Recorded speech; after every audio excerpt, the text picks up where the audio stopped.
Thanks for having me, Sam. I'm Stanley. I'm the founder of DoorDash, and it's really amazing to be here because it wasn't actually that long ago where I sat in your seats.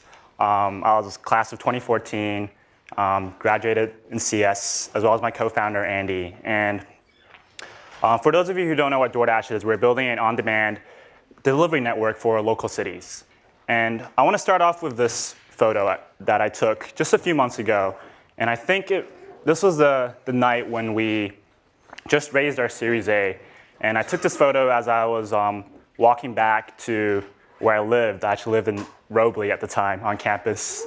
And I took this photo because I realized just how ridiculous the combinations of things I was holding in my hand at the time. You know, I was holding my CS 247 homework. And then I had my tax forms, since it was April and I had to fill out taxes.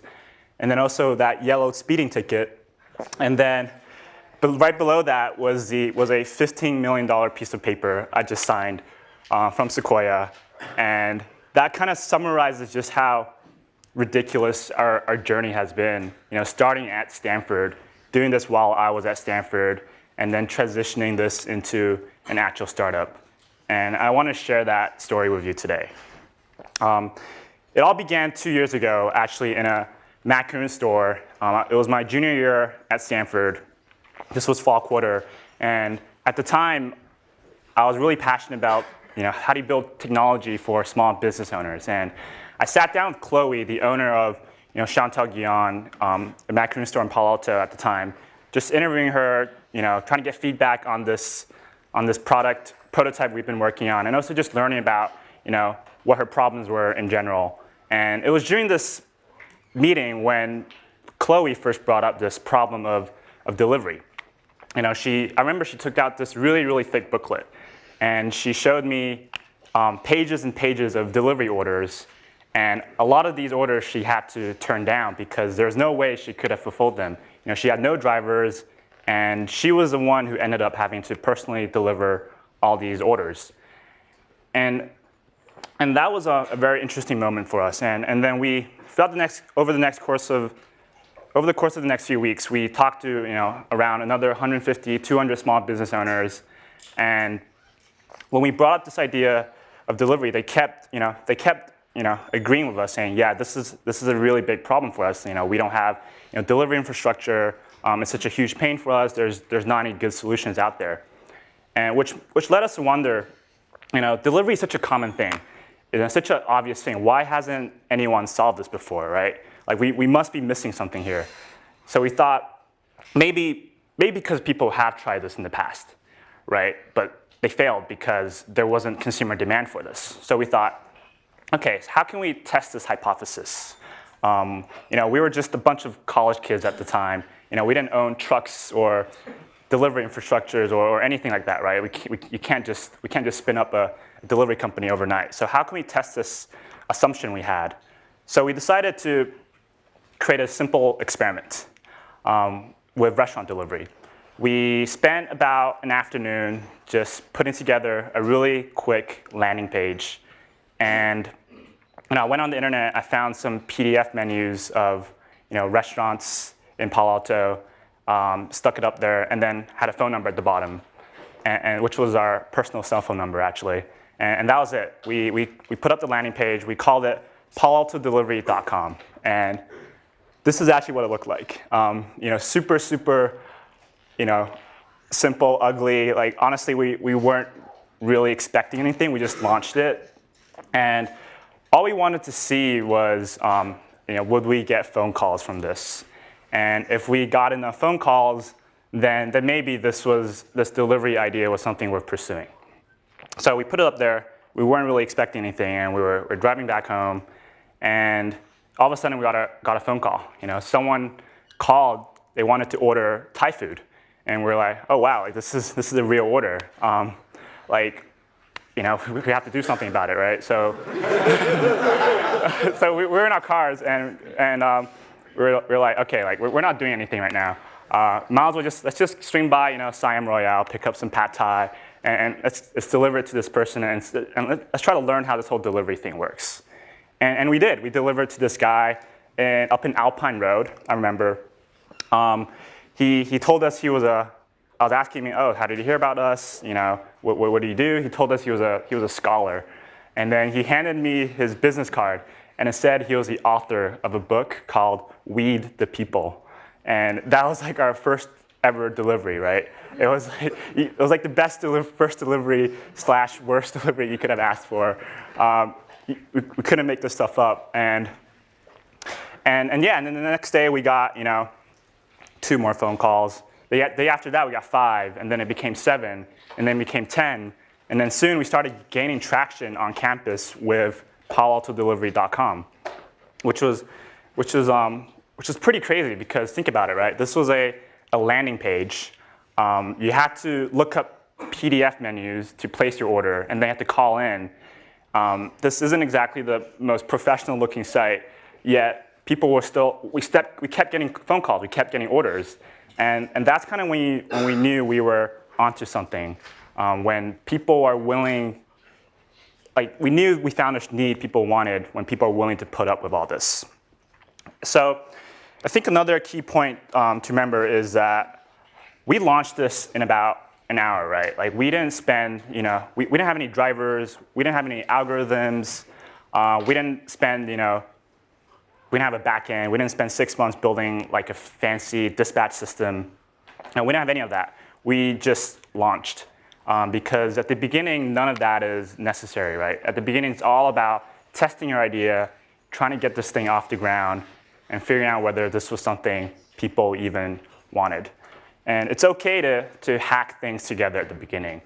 At YC, there's a mantra we like to talk about is doing things that don't scale. So at the beginning, we were the delivery drivers.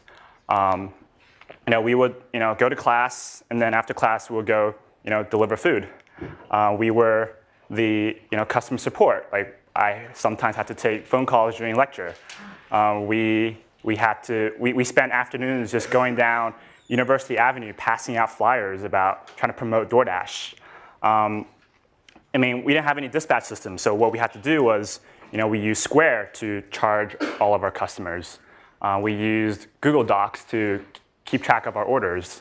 We used Apple's Find My Friends to keep track of where all of our drivers were. Stuff like that. Just figuring out just hacking together solutions, just trying to get this thing off the ground.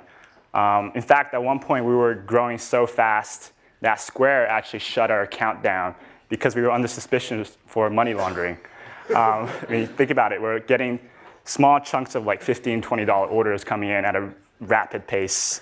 And luckily my co-founder Tony worked at Square, so he just emailed some buddies there and everything was solved. Another thing about doing things that don't scale is that it also allows you to become an expert in your business, right? Like driving helped us understand how the whole delivery process worked. We used that as an opportunity to talk to our customers, talk to our restaurants. We did dispatching, which helped us figure out, how we manually dispatched every driver, and that helped us figure out, what our driver assignment algorithm should look like. We did customer support ourselves, getting real-time feedback from our customers. I remember, for the first few months when we got started, we would manually email every single one of our new customers, and at the end of every night, and just asking them, oh, how was your first delivery? How did you hear about us? And we would personalize all these emails, right? Like if I see someone order chicken skewers from Orange Hummus, I would say, oh, I love Orange Hummus. How were your chicken skewers? How did your first delivery went? Just feedback like that was really valuable, and our customers really, really appreciated that. And I remember one time, this was during YC, we just came out of a meeting with one of our restaurant partners, and we heard about this ice cream store that just opened up on University Avenue called Cream, and we wanted to go try it out. And then all of a sudden, our co-founder back at our office/house texted us saying, oh, we need drivers on the road. We got a huge spike in demand. So we debated for maybe 10 seconds, like, should we go get ice cream or should we go deliver? Obviously, we went and delivered, but that kind of became our motivation on scaling, right? Like, if we can scale, then you could go get ice cream next time. So yeah, I think that kind of, and now, of course, we've scaled across different cities.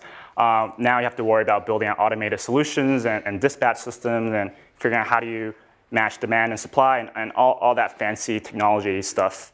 But none of that matters at the beginning, because at the beginning, it's all about getting this thing off the ground and trying to find product market fit. So just to summarize, so there's three things I would say that I learned from doing DoorDash. First, test your hypothesis. You want to treat your startup ideas like experiments. The second thing is launch fast. We launched in less than an hour with a really simple landing page. And finally, it's OK to do things that don't scale. Doing things that don't scale is one of your biggest competitive advantages when you're starting out. And you can figure out how to scale once you have the demand. And maybe once you've scaled, then you could go get that ice cream. Thanks.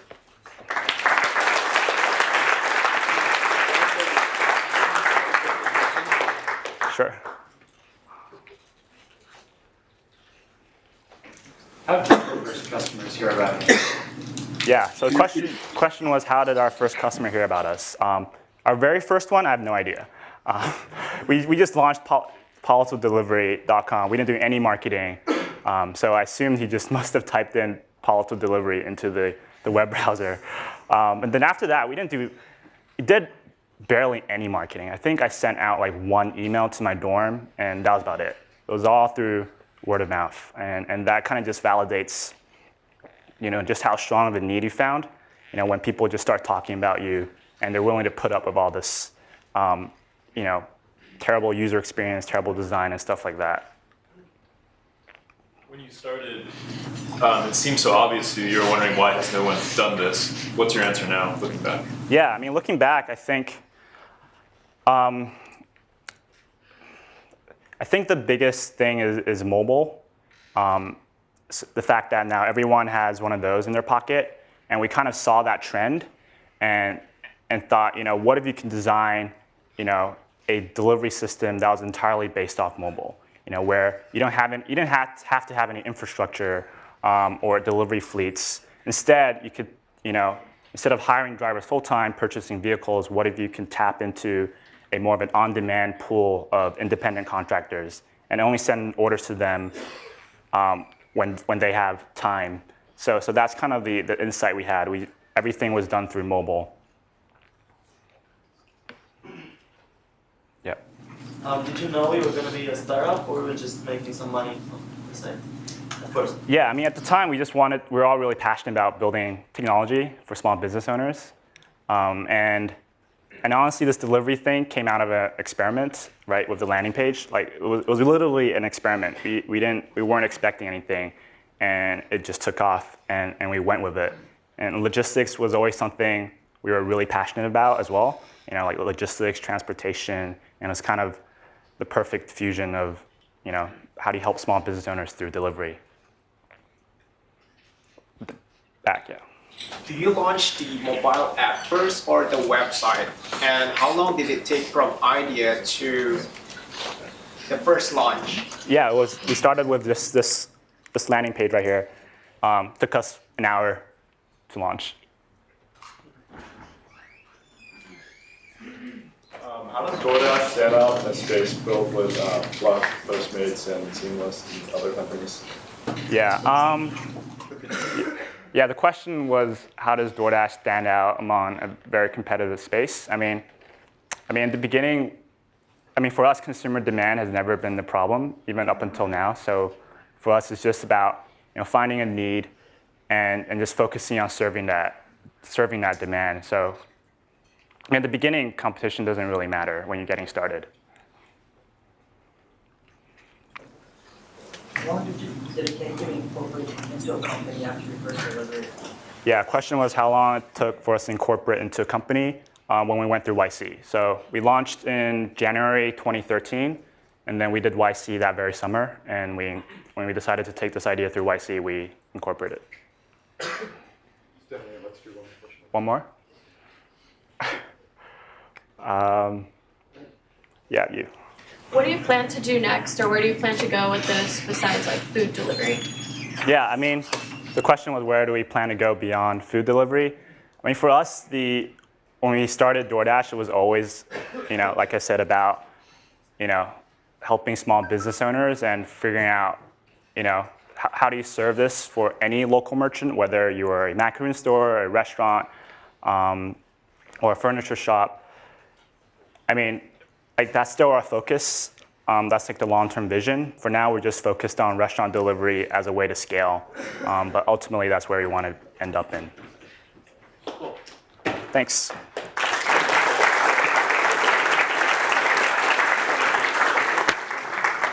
Okay, next is Walker Williams from Teespring. Teespring went through YC a year and a half ago, something like that? Yeah. I almost rejected them because that sounds like a dumb idea, but now they're doing hundreds of millions of dollars a year of revenue, so very luckily I did not. And Walker's going to talk also about doing things that don't scale.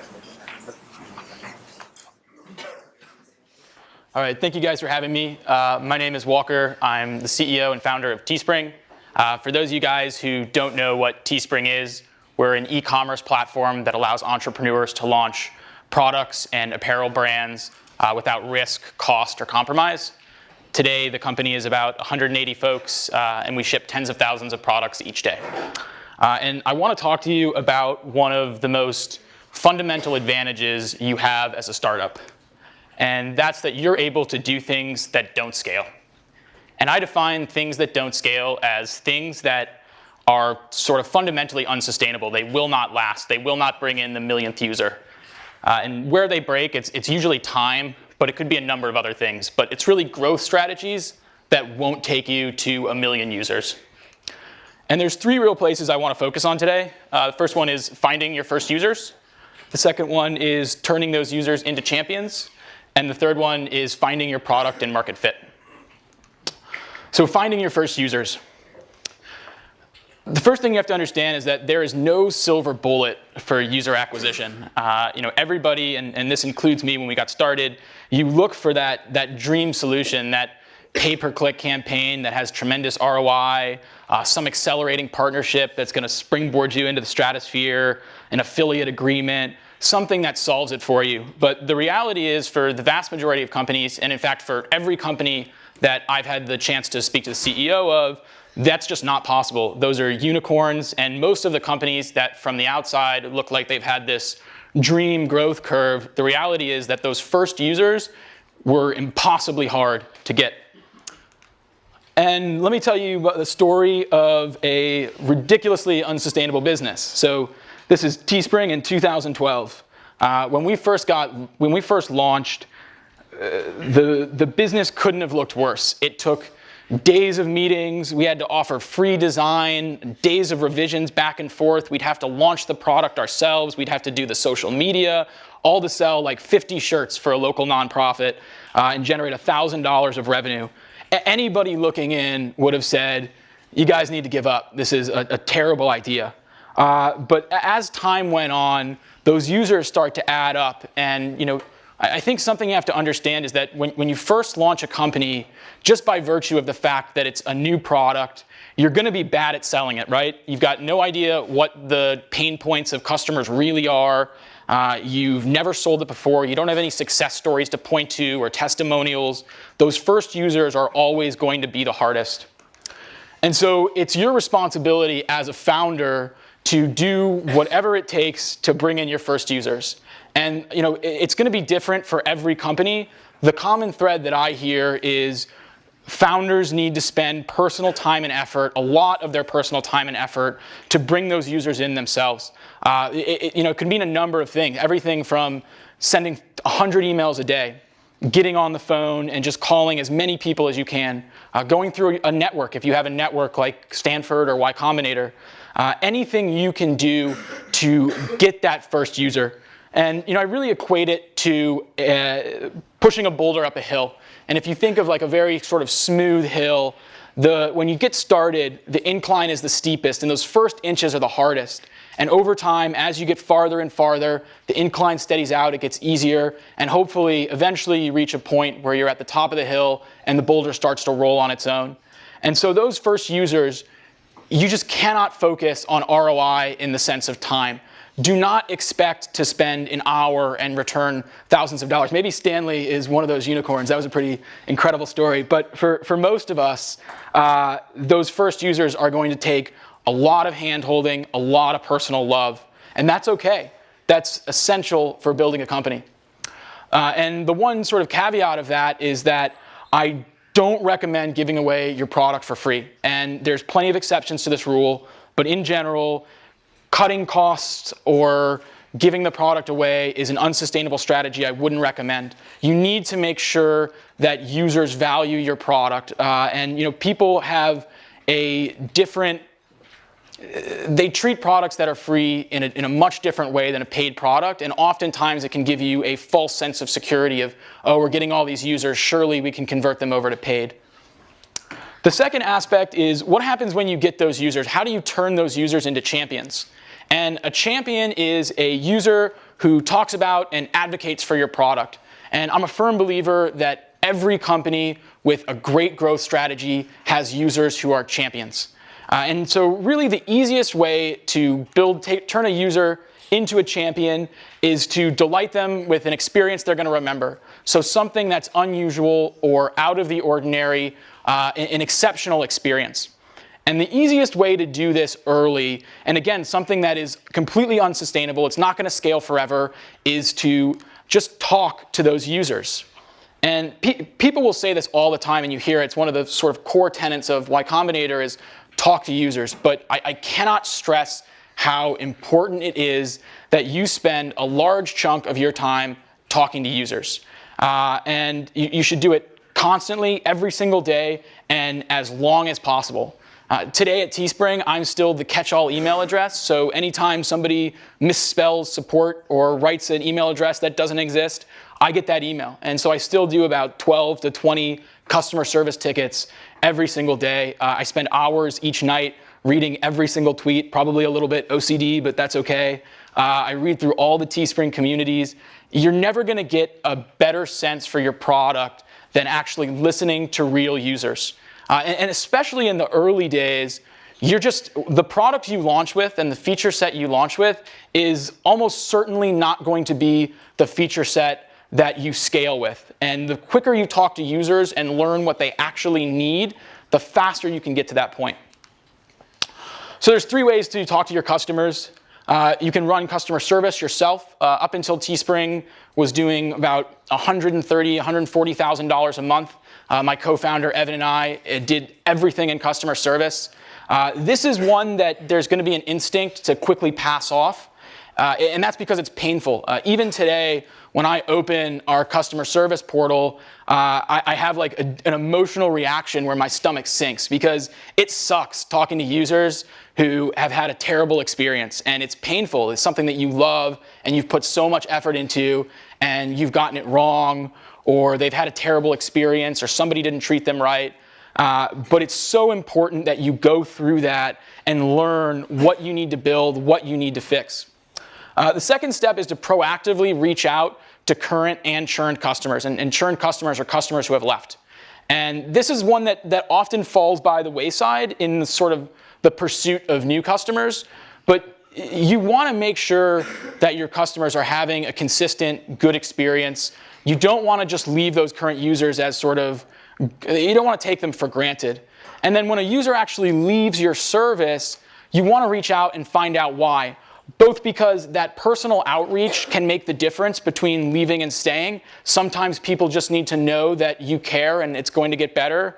And because even if you can't bring them back, there's a chance that you can learn from the mistake you made that caused them to leave and fix it so you don't churn users out the same way in the future. And the final one is, again, the one that I'm probably too OCD about, but it's social media and communities. You need to know how people are talking about your brand. You need to reach out and make sure that when somebody does have a bad experience and they're talking about it, that you make it right. Problems are inevitable in startups. There's going to be issues. You're not going to have the perfect product. Things are going to break. Things are going to go wrong. That's not important. What's important is to always make it right, to always go the extra mile and make that customer happy. One detractor who's had a terrible experience on your platform is enough to reverse the progress of 10 champions. It's all it takes is one person out there to say, no, you shouldn't use those guys for X, Y, and Z reason, to ruin a ton of momentum. So even if it's, there's examples in the early days where we would mess up massive orders. We'd print the color slightly wrong. It would be the wrong size. And it would be like half of our GMV for that month. And we would know we got it wrong. The customer would be unhappy. And sort of this instinct is, well, it's only a little bit off, or it's not completely wrong. It'll be fine. But the reality is you just got to bite the bullet and make sure that it's right. And those customers, the customers that are often originally the most frustrated, tend to turn into the biggest champions and the longest term users. And the last one I want to talk about is finding product and market fit. And what I mean by that is that, I mentioned this earlier, but the product you launch with will almost certainly not be the product that takes you to scale. And so your job in those early moments, in those early days of a startup, is to progress and iterate as fast as possible to reach that product that does have market fit. And as engineers, your instinct is going to be to build a platform with beautiful, clean code that scales, right? You don't want to write sort of duct tape code that's going to pile on technical debt. But you need to optimize for speed over scalability and clean code. And sort of an example of this is in the early days, we had a couple enterprise customers come to us, sort of bigger nonprofits, and say, hey, we really like your service, but you're missing these fundamental things, so we're not going to use it. And we looked at sort of what it would take to build out those features, and we weren't sure they were going to work long term, but we wanted to try it. And my co-founder, Evan, who is our CTO and a million times better developer than I am, sort of ran the math and figured out that if we did it the right way, it was going to take about a month to build out these features. And in a startup, a month, you live in dog years, a month is a year, and that just wasn't going to do. So he actually went out, duplicated the code base, duplicated the database, and was able to basically build a completely different product that he didn't have to worry about the existing users for to serve these enterprise customers. We gave them the tool, they onboarded, they generated a lot of revenue. Eventually we learned what features were core, and we integrated them into the core product. But what would have taken a month, we were able to do in 3 to 4 days. A great rule of thumb is to only worry about the next order of magnitude. So when you have your 10th user, you shouldn't be wondering, well, how are we going to serve 1 million users? You should be worried about how are we going to get to 100. When you're at 100, you should think about 1,000. It's one of those things where necessity is the mother of invention, of all inventions. So when you hit that breaking point, like the Twitter fail whale is a great example. And Teespring, there were month stretches where every single night the site would crash, every night and during the day. And every single person on the team would go to sleep with their phone on loud under their pillow so that inevitably when the buzzer went off, you could quickly get up, restart the servers, and go back to sleep. And this would happen daily. But the reality is that it was worth it. And you'll end up with these huge pain points and all this technical debt and regret. But it's worth it just to get to that end goal and that product fit faster. You will make it work. You will survive. Those sort of bumps are just speed bumps, and speed is so, so important early. So the lesson that I've been learning lately is, you want to do these things that don't scale as long as possible. There's not some magical moment. It's not the Series A. It's not when you hit a certain revenue milestone that you stop doing things that don't scale. This is one of your biggest advantages as a company. And the moment you give it up, you're giving your competitors that are smaller that can still do these things that advantage over you. So as long as humanly possible, as long as it is a net positive, you need to be spending time talking to your users. You need to move fast in development, as fast as possible, but don't give it up willingly. It should be ripped from you. And so sort of trying to practice what I preach, I want to give you guys my email address. If you guys have any questions, if you want to learn about Teespring, if you want to print some t-shirts, fingers crossed, just shoot me an email. I'd love to help and I'd love to speak to you. And the last thing is we've created an official How to Start a Startup tee with Sam, and all proceeds are going to WotC. I couldn't miss this opportunity to sell. So if you guys want to grab one of the official tees, just go to teespring.com/startup, and it's supporting a great cause. Thank you.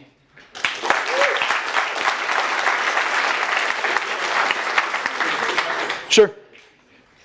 Go ahead. Yeah.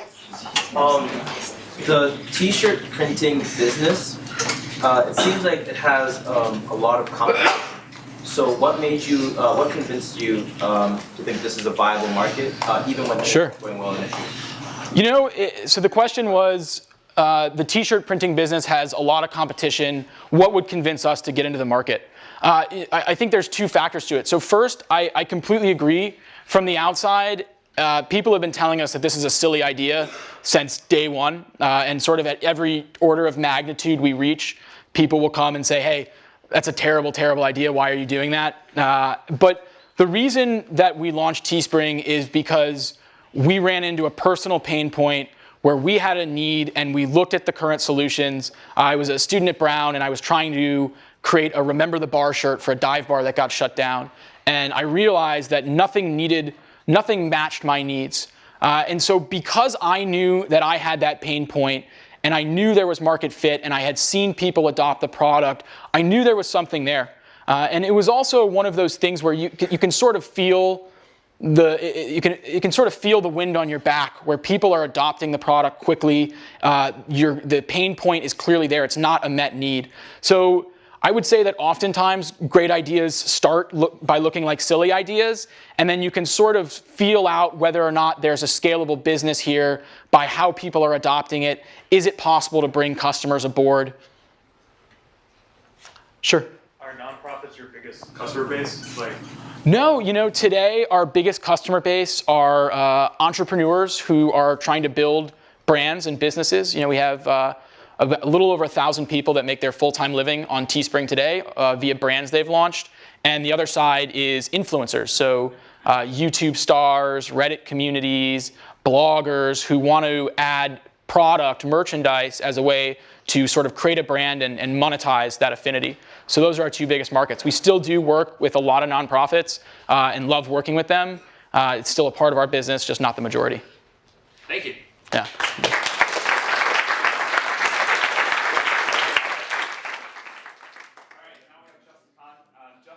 Founder of Kiko, and then Justin TV, which became Switch, and is now president of Y Combinator, and is going to talk about PR.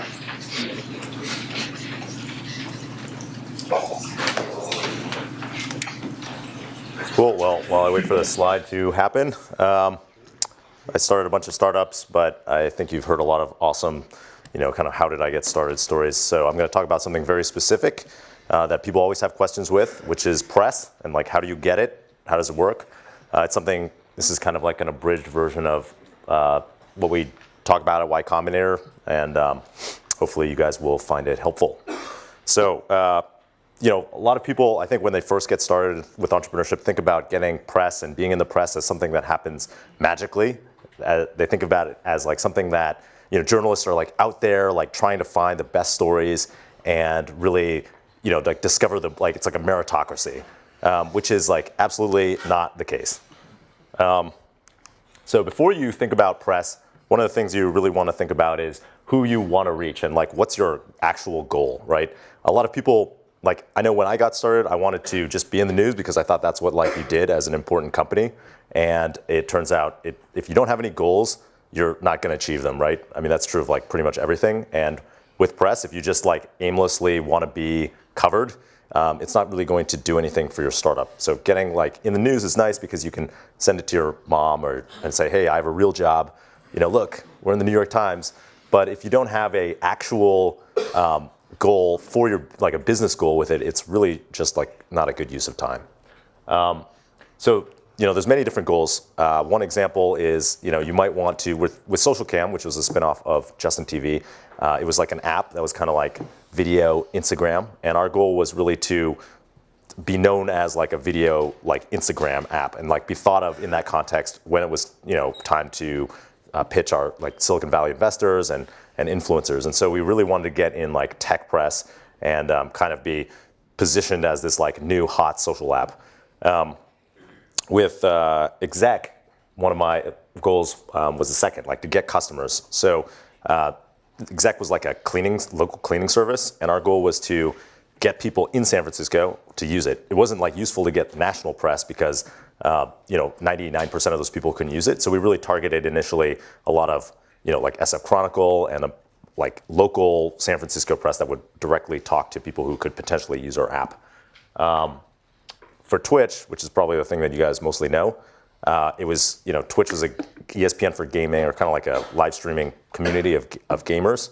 And our goal was with press was like to reach the gaming industry. Because like when we started now, it's like 55 million uniques, and like people in the gaming industry know about it. But when we started, nobody really knew that like it was a place to advertise, and like it wasn't like known as like a, we were a very nascent small gaming community, and our goal was to like get people in the gaming industry, whether they were developers or advertisers, to think about us as like an important place where like influencers were. So we really targeted industry trades and game dev blogs and places where like gamers were, GamesBeat, stuff like that the industry was reading. So what's an actual story? I think there's a bunch of different types of stories, but these are usually the ones that you see in startups. Those are like product launches, like you just launched a new version of your app. There's fundraising. For whatever reason, press loves to write about fundraising, even though it's not very interesting. So like if you raise $1 million seed round, pretty much you can get that covered. Milestones or metrics, like you've achieved $1 million a week in revenue. That the company that bought Exec just announced that they achieved $1 million a week in revenue, and it was covered pretty widely.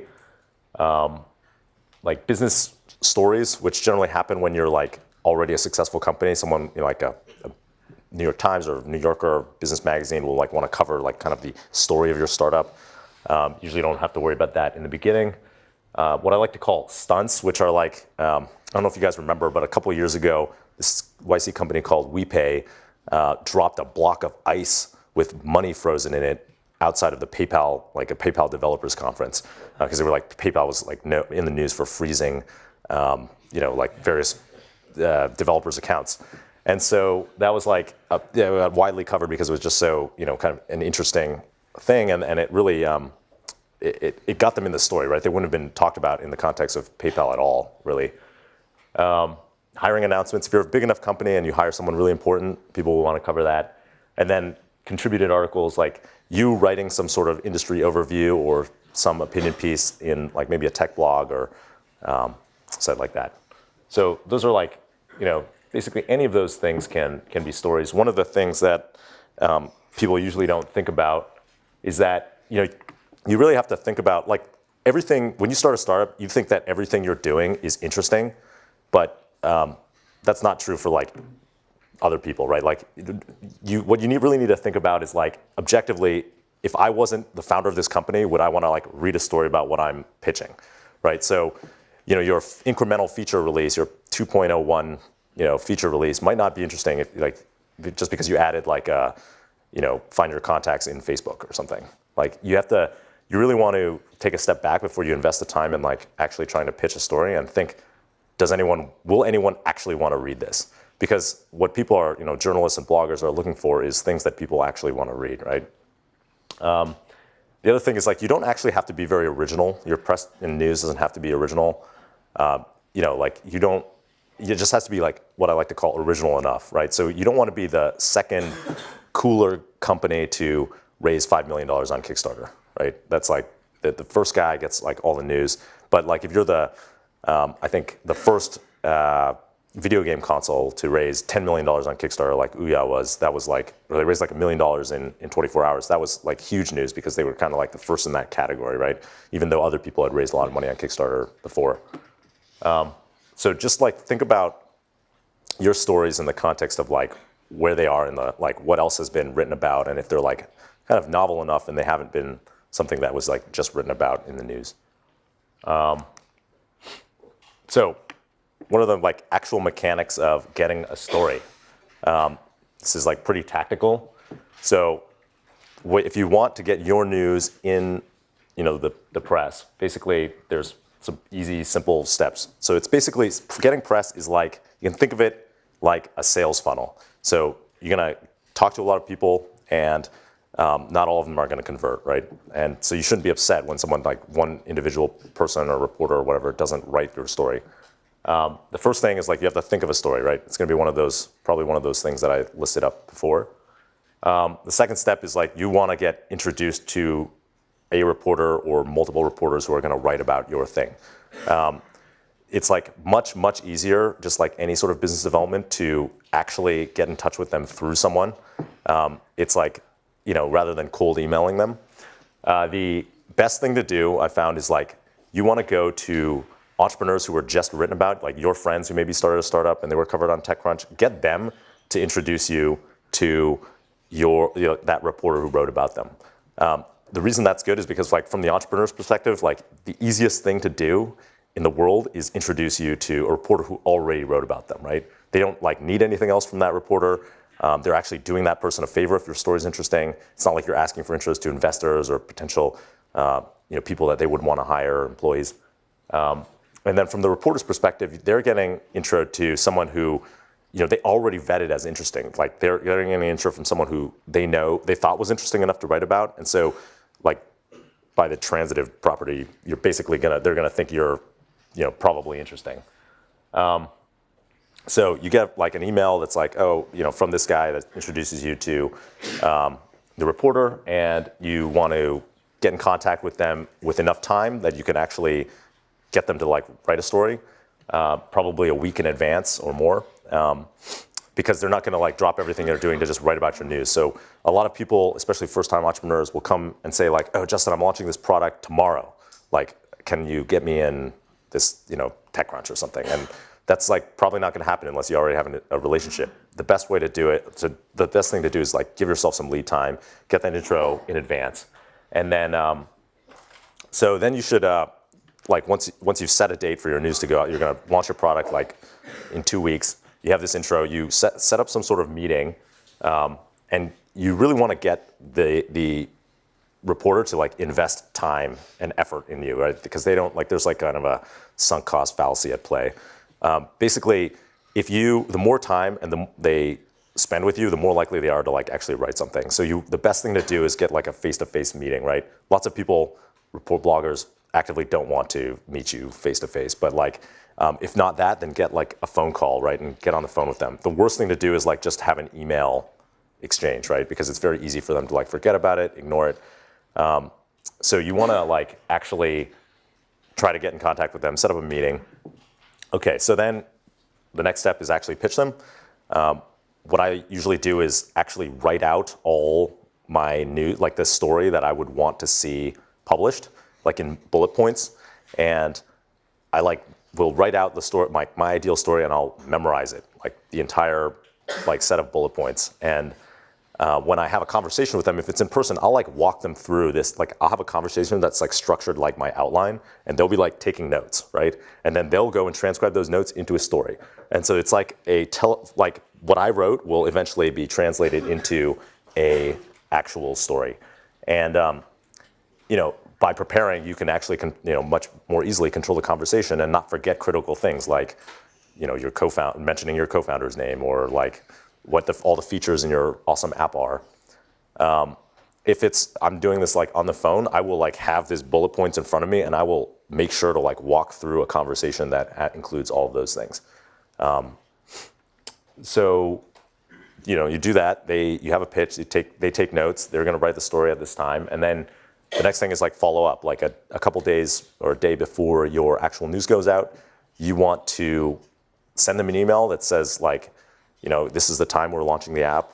Like, thanks for meeting. Here's like collateral, like if you have like a video or photos or something you want them to include, screenshots, like how to spell your co-founders' names and your name.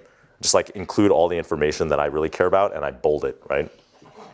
And then that's it. Then hopefully the day comes, you press submit on their release to the App Store, and at the same time, they release their article on TechCrunch, and you are famous.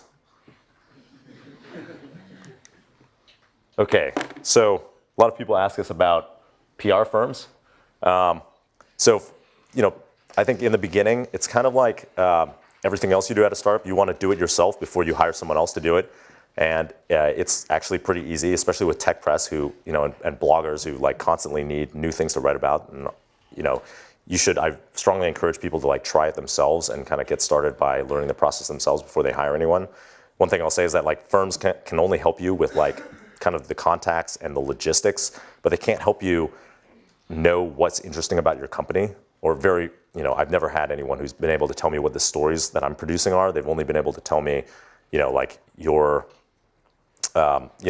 a list of reporters that you might want to contact. So you really have to be responsible for thinking about like what's interesting about your company and what are you doing. What's the roadmap of interesting things that you're working on. They're also really expensive. I think we were spending between $5,000 and $20,000 a month, which is like for various firms. That's a lot for a startup, right? It's generally not a good use of money, I would say, especially in the very early days. Getting press is a lot of work. So you should really make sure it's worth it.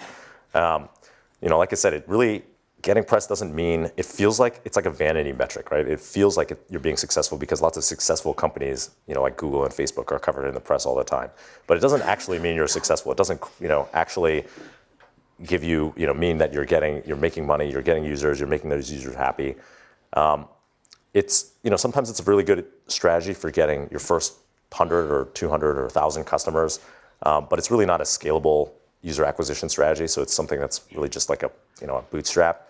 You can't just get infinity articles written about you. Eventually people are going to get tired of hearing about your company, and usually that happens pretty quickly, right? The whole point about news is it's new, and so it's pretty hard unless you're Google to get covered in the press every week, with something. If you decide it's worth it though, you do want to have a regular heartbeat of news.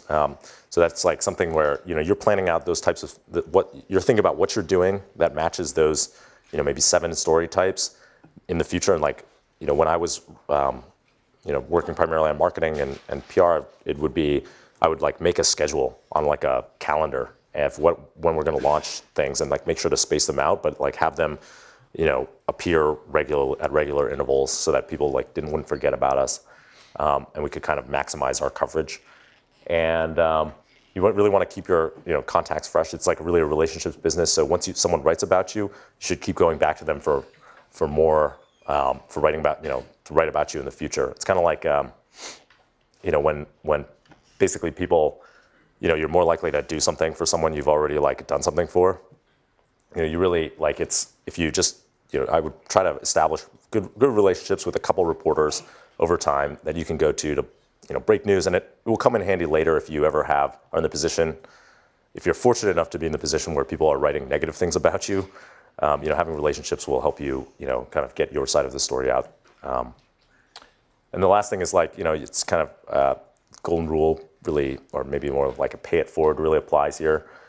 You should help your fellow entrepreneurs get coverage because they will help you get coverage.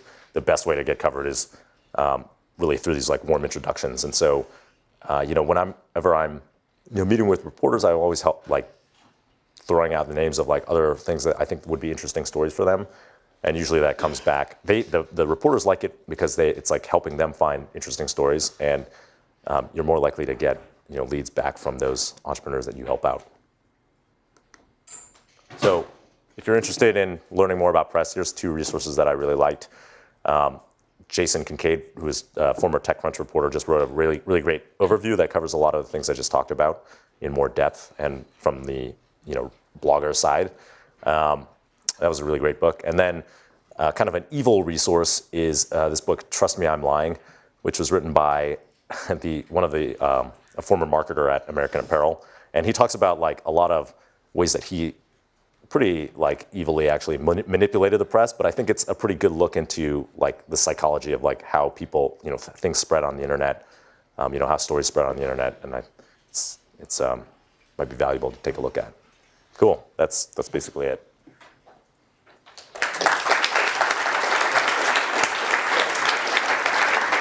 One question?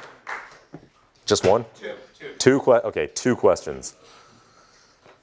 Or 0 questions. So when is the right time to start worrying about press altogether? When is the right time to start worrying about press altogether? I think it's a really good way. Like if you just, the first time I launched, my first products in our first startup, for a lot of them we got like 0 attention, and we didn't really know how to even get 100 users. I think it's a really fine way to get 100 users, and a lot of companies in YC, when they first launch their product, will encourage them to get out and just do one TechCrunch story to like get a few people to see it. And it's good to get in the practice. I wouldn't like obsess over getting like coverage in multiple outlets or anything like that in the very beginning. All right, anything else? There. It seems like the biggest story about Twitch was the Pokemon thing. Yeah. So like how much of a role did you guys actually play in getting that out in the press? Or was that just like, oh shit, like this blew up, awesome? So Twitch, had this thing called Twitch Plays Pokemon, where developers set up like a Pokemon like Game Boy game that was controlled by chat. So millions of people would be typing in A or B, and like the character would wander around aimlessly. And that was like a huge news story. And I think that what we did was, there's a couple of parts. One, we set the stage by having other news stories so when someone from the BBC would Google like Twitch and be like, what is this crazy thing that everyone on Reddit is talking about? They would like have some context. The other thing is like, we didn't come up with the idea for Twitch, right? That was like fortuitous, but we helped like give it legs by, making the company available to talk to the reporters and suggesting follow-up stories about like, there were stories not just about Twitch Plays Pokemon because 100,000 people were watching this Pokemon game, but because, it finally, like, there were stories when they beat the game, and there were stories when they launched Twitch Plays Pokemon, Crystal or whatever the next Pokemon version was. And like, so we kind of gave that story like a little bit more legs, but we didn't, originate it. It was the community really who originated it. All right, I think that's it. Thank you very much.